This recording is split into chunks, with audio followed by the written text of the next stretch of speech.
What's going on? I'm just saying, family, we're back with another episode. I'm pretty sure this is episode 5. I gotta start really going back and keeping up with the episodes because I don't want to say the wrong number or whatever. But we're back again. I'm Jeremiah, my co-host William, my guy. How you doing? Doing well. Was inside Thompson Bowling Arena on Tuesday night for the big game, and man, Vols looked good. Bars look- Needed it. Needed a Yeah, win, and they got it. yeah. I said hopefully we came back with a happy episode because usually we Yeah. start, man, Vols fall again. But now Vols didn't fall at all. They actually stood up and stood up really tall. 21 point win, Tennessee 83, Louisville 62. Since you were there, I mean, you were catching everything like bench reactions and coaching yelling and stuff like that. What were your initial thoughts? Yeah, the students aren't in town, so it wasn't as loud as you would maybe hope for a top 25 matchup, but the crowd started filing in around tip off, maybe a little bit after tip off, but it's okay. It was a 7 o'clock tip, traffic. I get it. I get it. Um, but I thought when Tennessee started to get on their runs, particularly one in the second half where you hit three threes in a row, you got a great boost from the crowd. I thought they were active on some bad calls because there were a couple of them in this game. And they were on Pat Kelsey. Pat Kelsey's got a little bit of little man syndrome, but I have a lot of respect for him because he is a great coach. And what happened on Tuesday was something that hasn't often happened for Louisville under Kelsey, at least in the last 11 months. This has been a team that has been a lot different than the version we saw last November when Tennessee traveled to KFC Young Center and took them on. So I thought that the crowd was there, the energy was there, and it helps when you're able to play some good defense, force some shot clock violations, get some guys some easy looks, and really that second half Tennessee just took off. So it was pretty easy to feed off of. What did it look like on TV? Really just energy, man. The Vols play with a different type of energy. They've been kind of sluggish, especially in this 3 game skid that they had prior to this game. Everybody looked sluggish. Nobody looked like they knew what was going on. And I could definitely tell they had a really good, maybe players only meeting, a coaches meeting, a team meeting. Period. Hey guys, wake up! It's time, man. Which we talked about that previous episode. This is a wake up call. You can't lose 3 games in a row and expect to go into SEC play ready to hoop. Definitely can see that with the way it started. They jumped out early, set the tone in the physicality, going on runs and stuff like that, and really shutting down the guys that we thought scored a basketball. We Yeah. look at McNeely. We was talking about McNeely last episode. We talked about Conwell. They were forcing these guys taking tough shots, and they were missing a lot of them. At one point, McNeely, I looked at the box score. I was like, he had 0 points, and I'm pretty sure it was sometime in the second half. So Tennessee did a really good job, really good game planning by Barnes and his staff, and everybody was ready to go. So I mean, I'm pretty sure it wasn't as loud, feed the floor and stuff like that that we have in school or whatever. But it was really good seeing it from TV, the way the team woke up and actually used Thompson Bowling and used the home court advantage to their advantage. Yeah, most definitely. And, I guess that kind of segues into that defensive performance because it was tough not to feed the floor with what you were watching. Obviously, Michael Brown doesn't play in this one. We can talk more about the impact of that here in a second.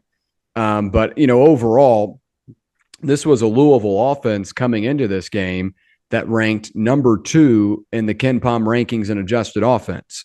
And you knew that you were going to get a really talented team. I like Ryan Conwell a lot. He was a really good player in the Big East last season. We knew a lot about Isaac McNeely, a guy that many people, including myself, thought we might Yeah. see lined up in a Tennessee uniform. But there's some other guys like a Woolley that have played a lot of college basketball. So you knew that Tennessee was going to be up against a really tough opponent. And heading into the game, I felt better about it the day of because I started thinking about it. And when we were on the air over at Fox, Mhm. breaking it down, I was like, Rick Barnes is a Hall of Fame coach. He's had 9 days of prep for this game. I think a Hall of Fame coach on 9 games or 9 days of preparation and coming off a 3 game losing streak is going to be pretty keyed in on this matchup. And Tennessee only trails for 40 seconds in this one. Game high 23 points from Jacoby Gillespie. He had 23 in the second half. I thought that was a big punch because of what you were doing defensively. But I'm going to read off some of these numbers real quick. It just shows how rare of a offensive struggle it was for Louisville. First loss by 20 plus points since an 86-63 setback versus Ole Miss on December 3rd, 2024. Mm-hmm. Their only other 20-point defeat in the last two seasons also came to Tennessee last year on the road. And the 62 points that they scored, keep in mind, they'd only been held under 80 one time this year, and that was at a 74-point mark against Cincinnati. The 62 points also tied for Louisville's fewest since March 15th, 2025, against Duke in the ACC tournament game title last year. And its only other outing of 62 points or fewer under Pat Kelsey at Louisville was against Tennessee when they had 55 last year. So those defensive numbers just continue to emphasize the type of struggle that Louisville had. I like Ryan Conwell a lot. I thought, he did his best to be able to facilitate a lot of the offense. But you mentioned Isaac McNeely. I tweeted it out during the game. He didn't score until the 32-minute mark in the game. Like, talking about taking it personally, a guy that didn't want to, or I guess, maybe he wanted to come here, but decided to go to Louisville. Barnes and Company took it personally. They said, we're going to key in on this guy. I also thought it was disrespectful how he was guarding Nate Ament to begin the game, but that's another topic. But overall, I know Michael Brown is a really good player. I think he's an inefficient player, but he does have a high upside, and he helps them facilitate their offense. I thought they missed that a little bit, but honestly, I thought Conwell gave him a lot of that. Like, Conwell did a really good job on dribble drives, did a really good job in transition, popping some quick threes. I really didn't think if Michael Brown played this game, it would have gone much different, and he's not an efficient scorer. So this was the defensive effort you needed, and I thought you got it from everyone. And this is a big win for Tennessee and a really good effort, the best defensive effort we've seen in two halves since that Houston game. What were your thoughts on the defense? Defense was great. I think last episode we pointed out that Louisville averages around 90 or so something points prior to this game. And like we've known Tennessee basketball to be, hold people below their means, hold people below their averages. And that's what Tennessee did. Like you said, Rick Barnes is a Hall of Fame coach. No way he was going to go out there and let those guys hoop and let them basically have a shoot around. Like, that's not what you're going to do, especially on our home floor. Um, you could definitely tell everybody was bought in. Gillespie was bought in. Ament was even bought in. I don't even like Ament defensively, to be honest, but he Yeah. was bought in, hustling, guarding the guys he needed to guard. And then when you bring in Dwayne Brown, Amari Evans, and he really that was one thing I really like to see. Barnes into his depth. And that was Mm-hmm. one thing we've been talking about. Who Yeah. was going to be like the secondary ball handler? Who was going to be the guys off the bench to get them a spark?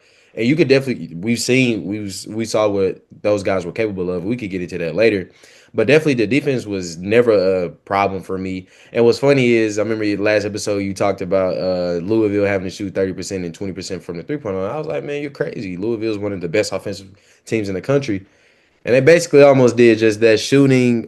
We just pointed it out prior to turning the pod on. They shot 37.9% from the field and 20% from the three. So this just goes to show how tough and how physical this Tennessee team is. They're all up in your face. You're going to feel my breath. You're gonna know what I ate this morning. But I wanted to flip ship and talk about the offensive side of the ball, because I've said in previous episodes, your car can run if your engine is not going as well. Mm-hmm. But we saw this game with the engine going, like you said, Jacoby Gillespie, 23 points, very efficient, and he shot like 10 to 10 from the Free throw strike. line. Yeah. Yeah, he shot 10. So that means he's penetrating, getting enough quality looking shots that the teams have to foul him to get him to the free throw Mm-hmm. line. Then you also, when he's going, everybody else is going. You got the third best player, like I said. You got him giving you another double double. You got Nate Ament, even looking a little bit better, more off the ball. Fisher scoring 13 points with 7 rebounds. And then, like I said, the guys we go in depth. Amari Evans came in, hit some timely three. Ethan Berg and JP Estrella playing some pretty good minutes, the quality minutes as well. So I think this is one of the Tennessee's like best overall games, like on the defensive side and the offensive side. Because we talked about Tennessee, man. Yeah, we know the defense is going to show up, but can that defense can that deep no can the offense match the defense's intensity? And I think that's what the team did this game for sure. Yeah, well, you gave me credit for the 30 and 20. I'll give you credit for Jaylen Carey because I thought Tennessee came out and kind of had the identity of let's get some free buckets. Yeah. You got a lot of post feeds. Jaylen Carey had a couple of tough buckets. JP Estrella had a couple of nice touches around the rim. I thought early on, Tennessee wanted to just kind of get in rhythm. An offense that has been struggling to score needs to find some quick, easy ones. And I guess it's a good time to talk about that kind of starting group up against Louisville and who they were throwing out there. Isaac McNeely on Nate Ament, I was like, whoa, whoa, that's a disrespectful Yeah. matchup. Yeah. Like if I'm Ament, I take that personally. Like I'm the 6'10" wing and you're gonna put 6'4" guard on me. Like I would take that personally. Maybe that's just because Brown was out and they had to scramble late, but like I thought that was a bad assignment It for Pat is. Kelsey. And it didn't really come into play the way I hoped it would, as most of Ament's points just came from open shots. And the couple of times he attacked McNeely, he missed on those shots. But again, I thought that Tennessee did a really good job on the glass. We always know Tennessee is going to do that. But early on, it was getting those easy points because the first couple of possessions, Louisville's defense was pretty solid. I mean, Gillespie threw up some late shot clock three to begin the game and it goes in. Maybe that was a telltale sign of where the game was going. But, getting some early buckets, getting some early easy ones, and Jaylen Carey was a big part of that. And we've talked time and time again about complementary production. We know Jacoby Gillespie is going to be your best player, but you need that production from a Nate Ament. I thought you got that with the 13 points. I thought you got that from Jaylen Carey, who had a double double. So My God. and I'll give you props for it. I think the offensive production was what you needed, and what you did on the defensive end. It was just a really solid game on both ends of the floor from this Tennessee group. And you talked about it, responding well to adversity. That's been one of the questions. Does this team have the leadership in the locker room to do so? Does this team have the mental toughness, as we've seen in the years past with these teams that have a lot of older players, guys that have been in this locker room with Rick Barnes? We hadn't really seen that. And this was another test. So far, they had failed on the first three. So they, I guess the midterm exam came in and they finally started studying. They got this one down, but it could not have come at a better time. A great offensive performance. I remember us talking about last episode about Felix being injured and stuff like that, and who was going to be the guy to fit in the lineup. And we were giving our own like mock lineups of what we thought. But Rick Barnes surprised me. I don't know if he surprised you about bringing in Dwayne Brown II to play in place and to start in place of where Phillips would be. Um, well, give me your thoughts on his like emergence, and do you see him getting like more important minutes, especially with SEC play right around the corner? Yeah, the thing with Brown, I think the reason why he's starting is because you like Carey coming off the bench. Mm, Like Carey is a better scorer than Brown is. He's got more experience. It doesn't really make much sense. Why would you start a freshman over a guy that's your third best player at the moment in Carey? But I think there is value of having a guy like Carey come off the bench because that first 4 minutes goes by, the first media timeout, you check Carey in, and you've like Carey's whole thing is fatigue. Like he wants to fatigue the opposing player, yeah. bump around, use those muscles. I think that's a really, big aspect to his game, and being able to come in a little bit late, um, I think is a valuable, rotation. I think what Brown gives you, at least early on, is just some, structure down low, some big bodies, and Phillips kind of provided you that as well. I think Brown's a little bit stronger. Phillips might be a little bit more agile and nimble, but I think Brown is still a really good defender down low, so it can help kind of alleviate some early blows on the glass and also just defensively. But I really think the reason why he's starting is because Barnes wants to reward guys that are working hard in practice, that are Mhm. continuing to bring it every day. That's what he said, and that's why he was playing. He said, "quote He's earned it." But I also think it's because he likes Carey coming off the bench because of that pop. What do you make of Brown and that new starting lineup? I didn't really, now that you say that, I didn't really think of when I was giving my mock lineup of what motor off the bench would Tennessee have? And I Hmm. think Dwayne Brown is a really high motor guy. I think there's another reason why he's playing. He gives his full effort. And he's even in 5, 10 minutes, whatever, however long Barnes Hmm. decides to keep him out there, he's going to give full energy and full effort. But I really didn't think who can score the basketball off the bench or who can be a part of the offense off the bench. Because yes, you got guys that can fill in and fit in and be high motor guys, but who can give you offense off the bench? Hmm. And I think bringing Carey off the bench is a really good idea because that doesn't mean he can't get the more minutes than Dwayne Brown. It's just like, hey, after that first TV timeout, excuse me, No, you good.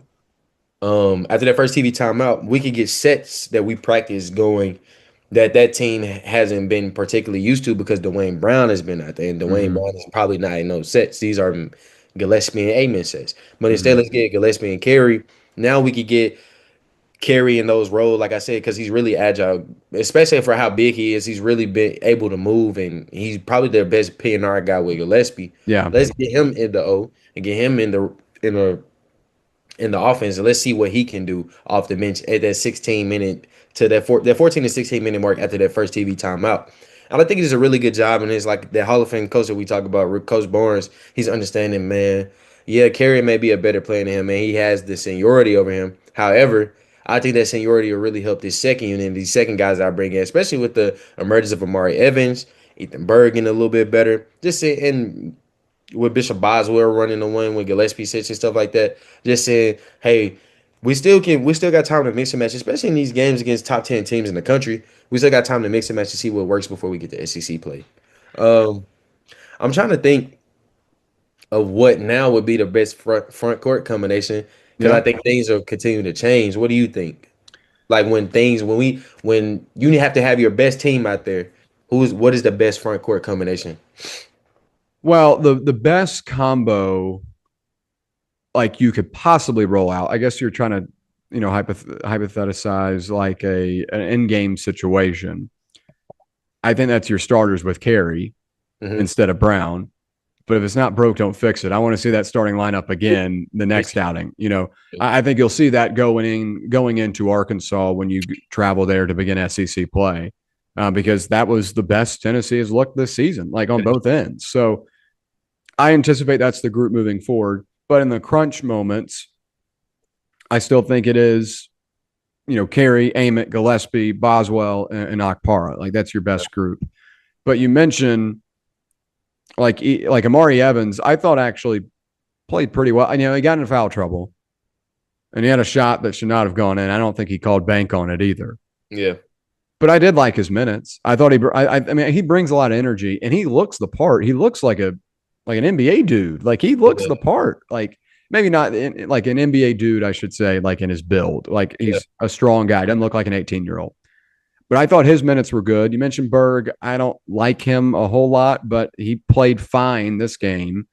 And I think it helps when you get those complimentary performances like that, where guys aren't necessarily filling up the stat sheet, but they're getting a turnover, a steal here or there, or they're able to get a bank end shot, able to hit an open three. So I thought those were big, but it also plays into who your starters are, who your best group is.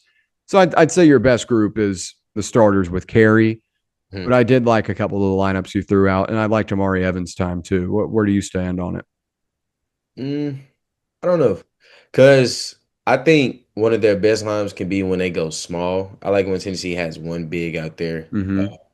and has a bunch of shooters around Gillespie with Amen, Boswell shooting pretty well from the three as well. And I like Abrams' motor too. Okay. And I think he's really good. He buys into the defensive identity as well. Mm-hmm. But when it comes to front row combination, I think like you said, I'll go Kerry Akpar. Just understanding that these guys are seniors. They've been here before. He played it. Kerry played at Vandy. They had a Mm-hmm. little dance going on with them and a little SEC. They had some SEC tournament. I mean the SEC wins last season as well, so they know how to play. He knows how to play tough teams. And like Parr's has been there. He's Mm-hmm. probably is he the oldest tenure between him and Estrella? I think because I mean Estrella's Yeah, been I mean, yeah, I this mean, season, but yeah. yeah, like just being active and stuff like that on the team. I think though that'll probably be my favorite. I don't. It's not pretty really different from yours at Mm-hmm. all in any way. But I did have a question. As you know, we talked about it. The bench production, 34-3. What can you like? What is the thing? This is why that happened. This game, especially this game, because like it's a top 10 team. Why do you think the bench production was so like in favor of Tennessee? 34-3 is a ridiculous number, especially. So what did you attribute that to? Well, again, I think it was just good complementary performances. Carey, is going to give you that. I mean, he's a starting level player, as we just mentioned. But I thought Evans' minutes were good. I thought Berg's minutes were good. And I think if Berg plays well, then that's going to be a direct reflection of those bench points because he usually doesn't play well. So if he does play well, I'd say that plays into it. And I thought he did a good job. I think it also is a little bit about the defense that Tennessee played, though, to where like a guy like Hassan Pryor comes off the bench, and I really liked him at South Florida, but he was a non-factor in this one for Louisville. And there were a couple of other guys you could have thrown into that mix as well. Like literally, Louisville was basically just Ryan Conwell, and he didn't even have that efficient of a night.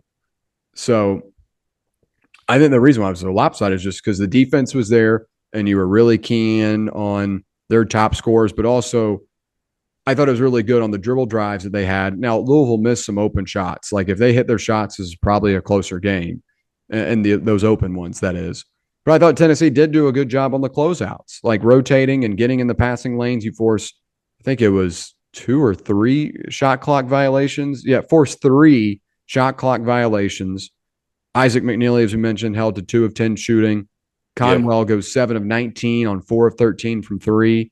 And then Adrian Woolley had 19, and he's a starter, but he only goes 2 of 8 from the 3-point line. So, like, I just thought the rotations were good defensively, preventing any momentum for them because when Tennessee got that 3 threes in a row stretch in the second half, that's when this thing really got opened up, and Louisville got kind of sloppy with it. But I mean, if you go and look at the numbers, though, like Tennessee had an advantage in almost every single aspect. And for a team that shoots the lights out usually in Louisville to be around the same mark as Tennessee in terms of made threes and stuff like that, like I just think it shows it was a well-rounded performance from everyone. And that's, I think, a direct reflection of those bench points.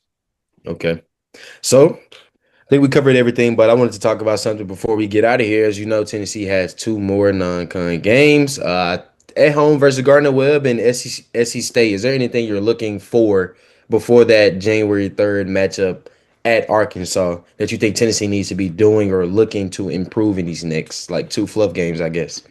Yeah, let me pull it up real quick because I was not happy about one aspect of this game. There weren't a whole lot of things to get upset about, Jeremiah, but there was a very concerning free throw percentage. Mm-hmm. You go, what is it, 18 of 28? Now, this was a lot worse at one point, but 64% from the free throw line in your own building is not good. At one point, this was 9 of 16. And those are free points. Or no, it wasn't even 9 of 6. I think it was 7 of 16. It was not a good number. Let me see if I can find what you're talking about. Now, I mean, 64% regardless Regardless, is not that's a good. losing game if it was a close game too. You leaving 10 points on the board. But at one point, they had missed 10 free throws. Yeah. And so I think they made their last, like 11 of 12 or whatever it was. It was basically Carey too. He was 4 for 10 from the free throw line. Yeah. So free throw shooting's got to be better. 10 turnovers, you win the turnover margin here. But again, you want to continue to see those numbers drop. Last week, or I guess this week, I should say, in practice, I don't know if you saw it, but they had balloons on the court side. You didn't see this? I guess I don't think so. So they had balloons in practice, and every time there was a turnover, the balloon was popped. And I guess just a visual of like, if you mess up, this is like, it's going to be popped. So if it got popped, everyone would run. And if they all got popped, everyone was, running and running and running.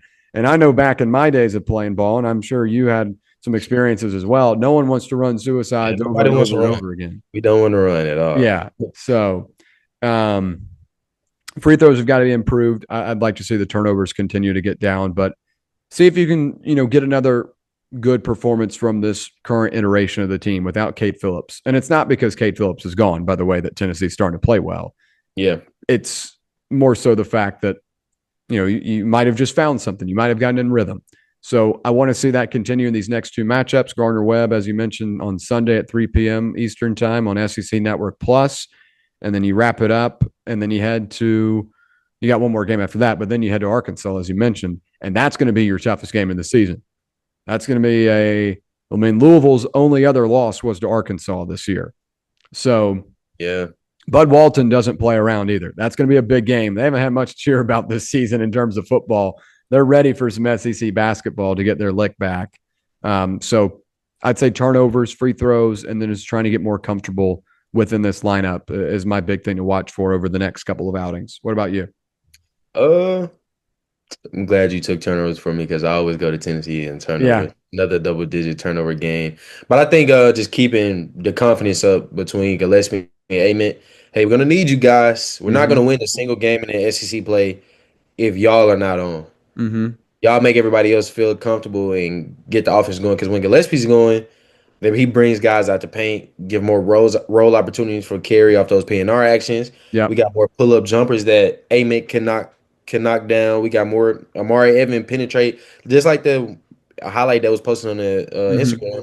Mm-hmm. Gillespie drives, he hangs in the air and kicks it out to the top of the key three for Amari Evans. Like we got Yeah. these are opportunities that you create, so we need you guys. So really just hey, see if they can put up buckets and efficient scoring, not just 20 points on 19 shots, but 20 points on 12 shots and a Mm-hmm. couple shots from the free throw line. Can they put up efficient scoring and really have their rhythm down going into this first SEC game? Like you said, Arkansas has been looking for revenge and stuff like this. So Yeah. Good basketball team. yeah, Calipari's done a great yeah. job. He's definitely because at first they started off shaky, but they've been in games with guys. So yeah, I think it was just being comfortable in everybody routine. Hey, we Mm-hmm. can make these in-game shots. We're not just making them in practice. Can our game and practice habits translate to real life? Mm-hmm. I think that's Yeah. really the only thing I'm really looking for because I think they're doing well. I don't have any complaints defensively. Don't have any complaints rebounding, winning Mm-hmm. that. Talked about turnovers. Um, Energy is there, obviously, from this past game. So yeah, offensively, can the offense match Yeah. defensive intensity? So I think that's my probably only like, hey, let's do this, get this Yeah. done. Yeah, and you're going to be going up against a veteran-led Arkansas team that's got a lot of great players, and I'm sure we'll do an episode before we get into that SEC slate, and Yeah, then it's going to really pick up. We're going to have episodes rolling at that point, but um, clean everything up, and then it's kind of like you're heading into the midterms of the year. Like this is your next. I know this Louisville game I used earlier as a metaphor for being a midterm, but now it's like the test after the midterm begins with Arkansas. yeah, I know exactly. Yeah, Yeah. So, but yeah, I mean, look, good win. You needed it. You've gotten a little bit of momentum now. Now let's go handle business in SEC play. for sure. Well, I guess we could wrap that up. We'll probably come back with, like you said, another one after these next two fluff games. But thanks for tuning in, guys. Like, comment, subscribe. Let us know if you want us to talk about anything in particular. I'm Jeremiah. This is my co-host Will. We had fun talking with each other today. Hope you guys enjoyed us talking.